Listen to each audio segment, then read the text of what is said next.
A remake is such a special thing to create. You have so much to work with, but you also have to be aware of what you change and what you keep the same. You have to watch out or not tread on any mines that could explode in your face the second you make a mistake. If a character's changed, people will be angry. But if a remake is too similar to the original, what's the point in spending money for it? I guess developers find themselves in a weird position. Change too much and people get rightfully angry. Change too little and it might as well be a remaster. And that will also make people kinda angry. And with remakes being so prevalent in our era, I guess the question I have as a gamer is, what's the true purpose of a remake? Is it to preserve the original and make it as true to life as possible? Or is it to create something different, something new, that stands different from the original?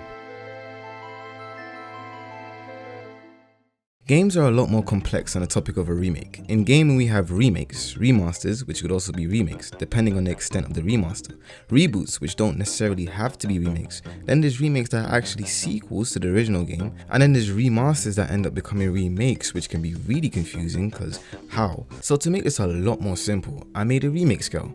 On this there's remakes that feel like remasters on the right, and remakes that feel like whole different games on the left, and in the middle you've got games that feel right in between, most snuggly. Now you may say, hey, those games on the right aren't remasters, those are remakes.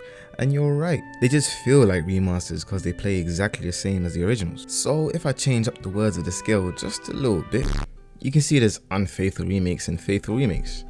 And here's where my problem with some remakes begin. You can probably tell from the thumbnail, but The Last of Us remake looks like it's going to be a faithful remake. But when a remake is similar, if not the same as the original, let me get the scale back in. The Last of Us would be placed right in the faithful remake section, but there's a problem with that.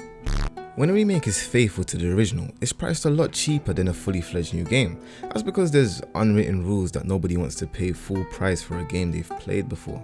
The Last of Us doesn't deserve a remake, and I'm a huge fan of the franchise, but I can't look at the price of this remake and justify the minor graphical upgrades. Before I get jumped, I know this isn't minor, but it isn't that different from the original. Naughty Dog's gameplay isn't the most innovative. Instead, it's their storytelling that pulls their games forward. Since Uncharted 2, Naughty Dog has kept the same formula of gameplay scenario, cutscene, set piece, and loop. This makes their games not as replayable as others, but that's what they exist for. If you play The Last of Us 1 and The Last of Us 2, there's really not that much of a difference gameplay wise. We all came back for the story. From Uncharted 2 to The Last of Us 2, gameplay hasn't really changed, and that's not a bad thing. The stories from these games are all magnificent, but playing them all again back to back is whoa. What deserves a remake and what doesn't? A question that plagues gaming communities.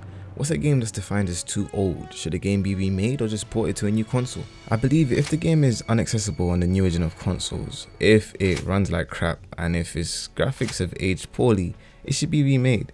Metal Gear Solid 4, Metal Gear Solid 4, Metal Gear Solid 4. And if a remake is faithful to the original, how faithful are we talking? Games like Crash Bandicoot or Spyro package multiple games in a remake to make charging full price for a remake acceptable. But Naughty Dog doesn't look like they're doing that, and The Last of Us Part 1 looks like a faithful remake. From the trailer, you'd almost not be able to recognize the difference. The Last of Us Part 1 has aged, no doubt about that. But has it aged to the point where it's unplayable? No. It's been remastered before, and even that was priced high originally. So if the story is exactly the same as the original, isn't this just technically a PS5 remaster? I don't see why The Last of Us Part 1 needs to be remade. Its game is still accessible from the PS3 to the PS5, its gameplay still holds up, and its visuals still hold up. It feels weird that players who own both the original Last of Us and the remastered one don't even get a discount on the remake, when it looks like it's going to be the exact same game with minor tweaks to the story. That's not that cool.